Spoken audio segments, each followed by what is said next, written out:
Welcome to Devakshar, and welcome also to the next episode of For Seekers of God.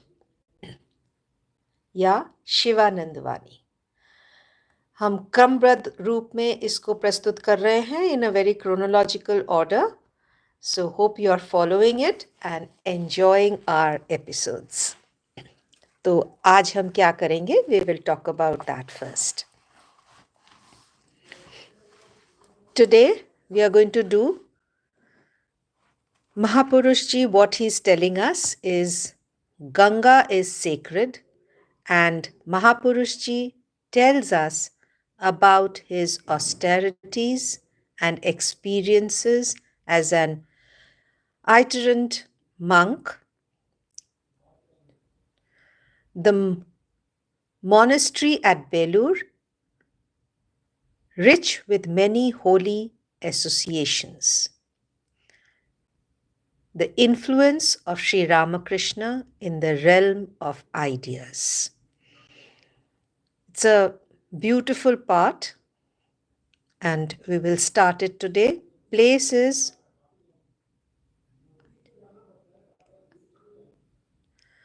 Belur Monastery.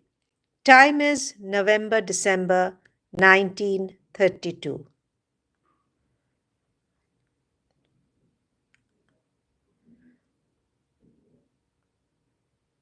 Mahapurushji had been sick with high blood pressure. He had been under the treatment of doctors and had to be very careful not to overexert himself. These days, he had not been able to come downstairs and have his usual walk. So we can see महापुरुष जी काफ़ी बीमार हैं, वो नीचे उतर के walk पे भी नहीं जा पा रहे हैं. In the afternoon, he would walk back and forth, sometimes on the small veranda to the west side of his room, and sometimes on the veranda facing the Ganga. Today, shortly before dusk, he went to the veranda facing the Ganga and saluting the sacred river with folded hands, repeated, "Glory be to Mother Ganga." The master used to call the Ganga water Brahmavari, water of Brahman. The breeze blowing from the Ganga purifies everything it reaches. Mahapurushji then saluted Mother Kali at the Dakshineshwar temple garden and also the spot on the other end of the Ganga where Sri Ramakrishna was cremated. Leaning on a cane, he started walking slowly. Coming near the room which had been once occupied by Swamiji, he bowed down in reverence. He had with him an attendant, and while walking slowly, he remarked, "Just see to what a pass the body has come. Now it pains me to move even a few steps, and yet it is this body that did a lot of mountain climbing, visiting so many countries, and practicing so many austerities. There were times when I did not have more than one piece of cloth with me. Half of this piece I would wrap around me as a skirt, and the other half I would wrap around the upper part of my body. While journeying along, I would bathe at a well and would dry the cloth after my bath, wearing simply the kopil." See how simple way they lived. Such things are so unimaginable today, we can't even think of it. Many nights I slept under a tree. In those days, I had a feeling of great dispassion and would never think about physical comforts, finding joy in austerities alone. Today, we always want physical comforts. And in those times, he did not enjoy physical comforts. He enjoyed his austerities. I had wandered a great deal, having no possessions, but I was never in any difficulty. The Master stayed by me and protected me from all dangers and difficulties, and I never went hungry. So, for us also, this dependence has to grow, dependence on the Lord. Of course, there were days when I had very little to eat. I remember very well one experience. One day, on my way to Bithur to see a sadhu, I was resting at noon under a tree and had not eaten anything. There was no human habitation in the neighborhood. All of a sudden, from a nearby bale tree, a ripe bale fell down on the ground with a thud and broke open.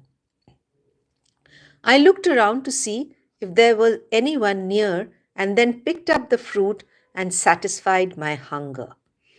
It was a big bale.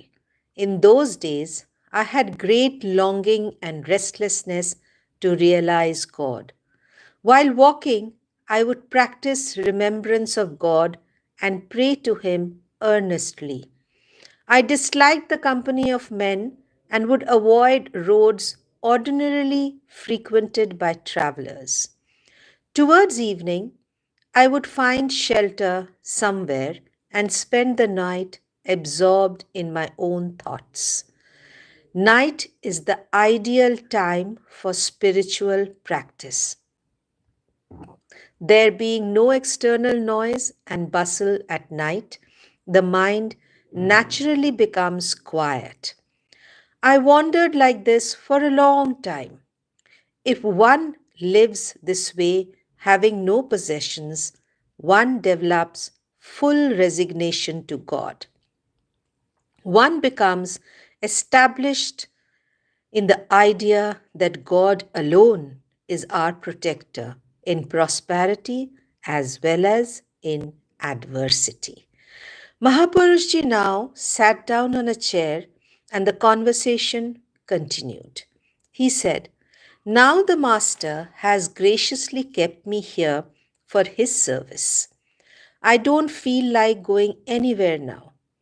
The Guru and Mother Ganga are on two sides. Between them, I am in great peace.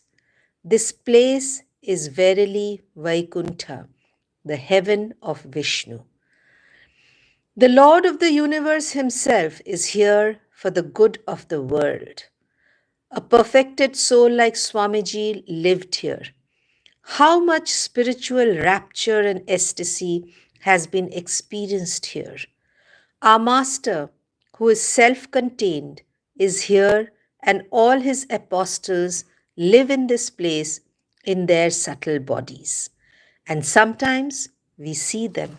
So they would even see the apostles, they would see, he could see his Guru Bhais around, he could see the Master.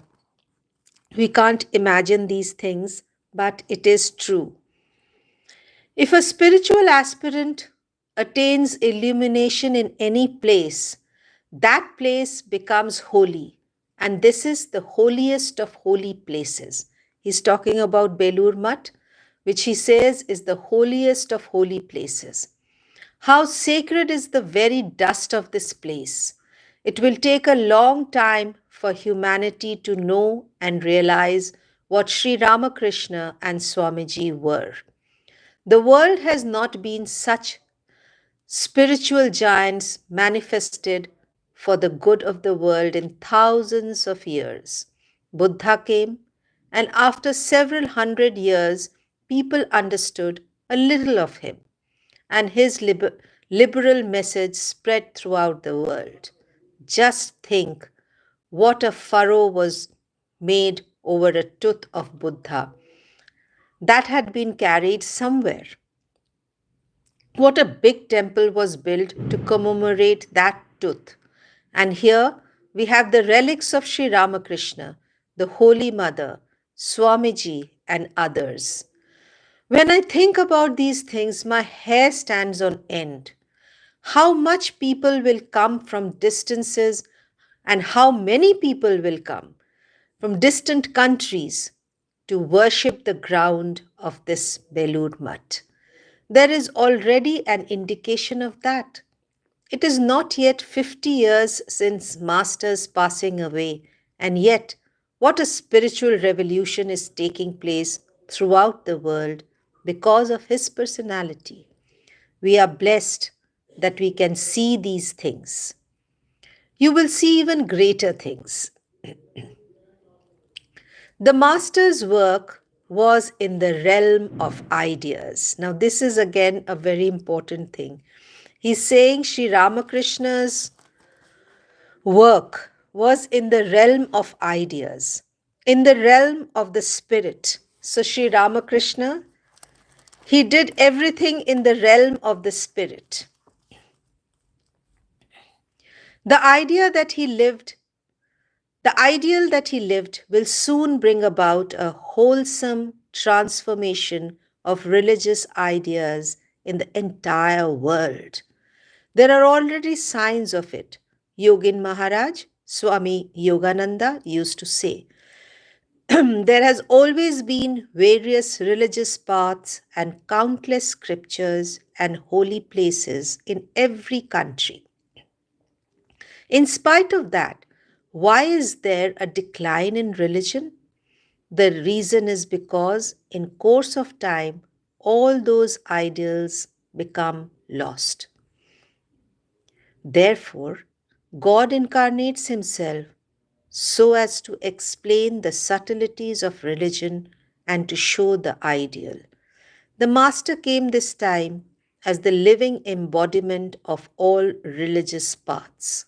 That is why he practiced many religious ideas and disciplines and obtained illumination through them. The Master's life is the living embodiment of every religious ideal.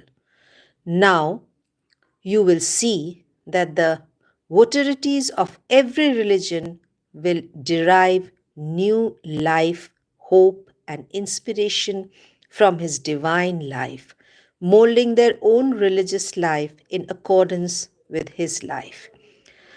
Gradually it became dark. Mahapurushji slowly walked to his room and sat on his cot, facing the west with folded hands. In front of him, on the wall, was a good sized photograph of Sri Ramakrishna. Just try to imagine the scenario. There were also other pictures of gods and goddesses in his room.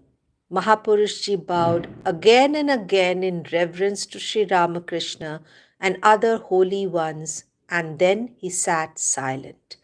The Vesper services began. In sweet tones, the sadhus and devotees started chanting the Vesper hymn. Finally, they chanted the salutation to the Divine Mother.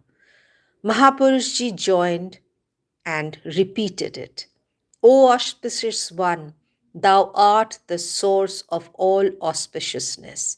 Thou art the accomplisher of all cherished desires.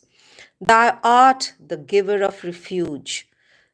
Thou possessest the eye of wisdom and a beautiful form. O thou power divine, salutations to thee. O Eternal One, thou art the energy of creation, maintenance, and dissolution. Thou art the abode of all the qualities, and yet art beyond them. O thou power divine, salutations to thee. O Mother, thou ever savest those in poverty and pain who take refuge in thee. Thou art the remover of misery of all. O thou power divine, salutations to thee. Gradually, complete silence pervaded the monastery grounds. Mahapurushji sat in the same position with eyes closed, absorbed in meditation. On that note,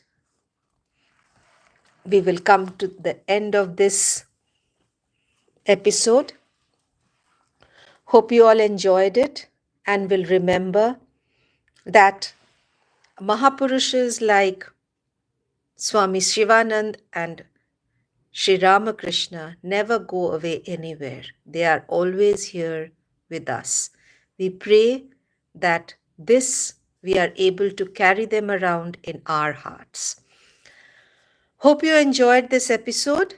Do stay tuned to Devakshar, like and share our videos, and never ever forget to subscribe to our channel. Thank you so much for being with us.